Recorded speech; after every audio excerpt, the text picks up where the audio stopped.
کلید تمرین 33. 1. خروس به مرغ‌ها و خروس‌های روستا چه می‌گفت؟ از آنها دعوت می‌کرد که با هم بنشینند و صحبت کنند. به آنها می‌گفت باید از تجربیات هم استفاده کنیم تا گرفتار حیله روباهان نشویم.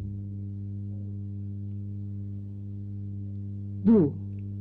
چرا خروس به محض اینکه روباه را دید روی درختی پرید؟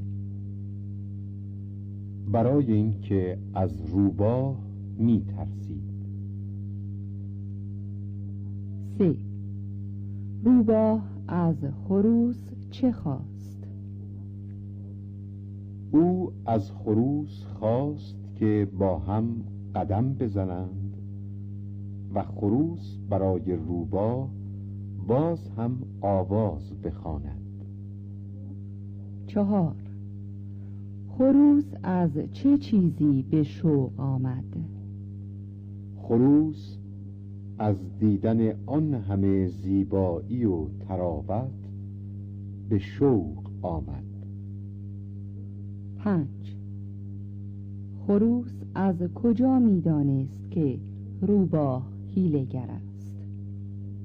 خروس داستان‌های بسیاری از مکر روباه شنیده بود.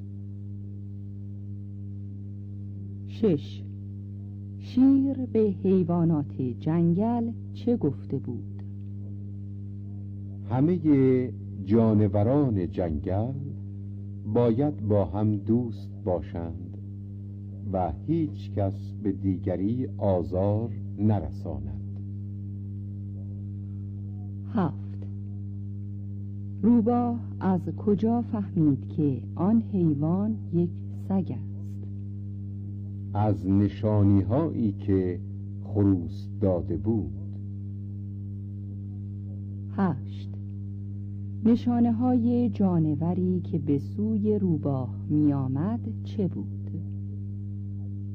آن جانور از روباه کمی بزرگتر بود، گوشهای پهن داشت و خیلی تند به طرف روباه می دوید. 9. چرا روباه به سوی خروس شتافت؟ برای اینکه می‌خواست خروس را شکار کند. 10. وقتی که روباه مشغول حرف زدن بود خروس چه می کرد؟